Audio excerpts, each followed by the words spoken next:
আসসালামু আলাইকুম প্রিয় ভাই বন্ধুরা। অনেক কষ্ট লাগে বাংলাদেশের বর্তমান অবস্থা দেখলে। যাদের পিছনে বছরে প্রায় 40,000 কোটি টাকা খরচ করা হয়, তারা এত বাহিনী মিলেও হাদির একটা খুনিরে ধরতে পারে নাই। খুনি নাকি ভারতে পালিয়ে গেছে।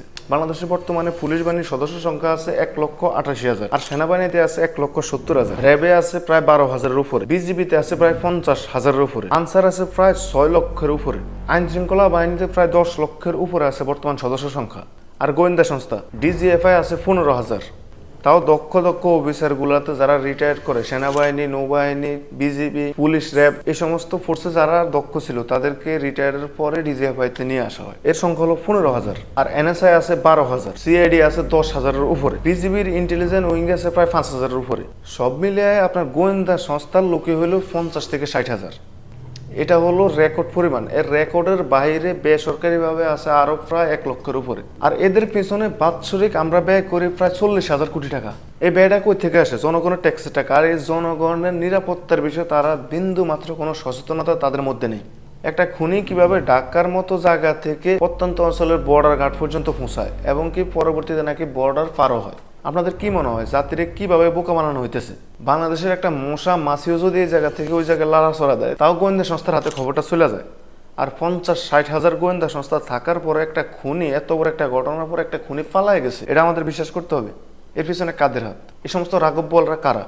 হাদিরে যেখানে গুলি করা হয়েছে সেখান থেকে বাইরে হইতেও ওই খুনির মিনিমাম আধা ঘন্টা 1 ঘন্টা সময় লাগছে। পুরা ঢাকা শহর ছাড়তে হইলেও তার মিনিমাম 2 ঘন্টা সময় লাগছে। এই 2 ঘন্টা গোয়েন্দা সংস্থা কি করছে? এই 2 ঘন্টা এত বাহিনী কি করছে? বাংলাদেশে তো এখন প্রতিটা অঞ্চলে, প্রতিটা জেলাতে, প্রত্যন্ত অঞ্চল পর্যন্ত ম্যাজিস্ট্রেট পাওয়ারে আছে সেনাবাহিনী। তো সেনাবাহিনী কি করছে? সেনাবাহিনী কি এগুলো দায়িত্বের ভিতরে পড়ে না? 24 ঘন্টা পার হয়ে যাওয়ার পরে কে খুন করছে, খুনির আসল পরিচয় বাংলাদেশ গোয়েন্দা সংস্থা দিতে পারে না।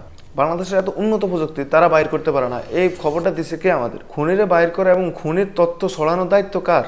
পুলিশের নাকি বেসরকারি সংস্থাগুলোর? এই ছবিটা, এই খুনির মেইন ফেসটা বাইর করছে পর্যন্ত দা ডিসেন্ট। আর বাংলাদেশ বাহিনীগুলো কি করছে? বাল ফালাইছে বয়া বয়া। খুনির ফেস, গাড়ি নাম্বার, খুনির পরিচয়, এই সমস্ত কিছু যদি বাইর করে দিত একটা বেসরকারি প্রতিষ্ঠান, দা ডিসেন্ট কোনো সরকারি প্রতিষ্ঠানও না, তাহলে সরকার থেকে 40,000 কোটি টাকা বছরে বেতন নেওয়া গরুগুলা কি করে? আমি একটু ধারণা দেই বাংলাদেশে বর্তমানে কোন কোন প্রযুক্তি আছে। চীন থেকে যে অত্যাধুনিক প্রযুক্তি নিয়ে হয়েছে, এই প্রযুক্তির নাম হলো border surveillance equipment, face recognition. তারপর রাশিয়া থেকে নিয়ে আসা হয়েছে সিগন্যাল ইন্টেলিজেন্স, এনক্রিপ্টেড যোগাযোগ। ইউএসএ থেকে নিয়ে আসা হয়েছে ডিজিটাল ফরেন্সিক টুল, এফবিআই ডিএসএস টাইপের স্ট্যান্ডার্ড ট্রেনিং সাপোর্ট। তারপর সর্বোচ্চ অত্যাধুনিক প্রযুক্তি নিয়ে আসা হয়েছে ইসরায়েল থেকে, surveillance and tracking conceptual support. তারপরে ইউকে, জার্মান, ফ্রান্স থেকে আরো অত্যাধুনিক অনেক ধরনের প্রযুক্তি নিয়ে আসা হয়েছে, যে প্রযুক্তি দ্বারা 12 থেকে 24 ঘন্টার ভিতরে যেই কোনো প্রকারের যে কোনো অপরাধীরে ধরা সম্ভব। সেখানে এত গোয়েন্দা সংস্থা, এত ইন্টেলিজেন্সি থাকার পরেও কিভাবে একটা খুনি দেশ থেকে নাকি পালায় গেছে? বর্ডার গার্ডারে দেওয়া হয়েছে অত্যাধুনিক প্রযুক্তির বিভিন্ন ধরনের প্রযুক্তি, যেগুলো দ্বারা ট্র্যাকিং করে যে কোনো ধরনের অপরাধীকে শনাক্ত করা যায়। তারপরে কিভাবে তারা বর্ডার দিয়ে পাইলো? হাদির খুনিরে ধরার জন্য যদি সাহায্য করতে হয় দা ডিসেন্ট নামে একটা বেসরকারি প্রতিষ্ঠানকে, তাহলে এত বাহিনীর পিছনে আমরা যে বছরে 32 থেকে 40,000 কোটি টাকা আমরা খরচ করি, কেন আমরা এগুলো খরচ করি? তাহলে 14-15 লক্ষ প্রশাসনের লোক, আইনের লোক মিল্লা যদি একটা খুনিরে ধরতে না পারে, তাহলে এই প্রশাসন আমাদের কি কাজে লাগবে? আমি 100% বিশ্বাসের সহিত বলতেছি, যদি খুনি পালিয়ে যায় এর পিছনে বাংলাদেশের গোয়েন্দা সংস্থা এবং বাংলাদেশের আইন শৃঙ্খলা বাহিনীর হাত আছেই।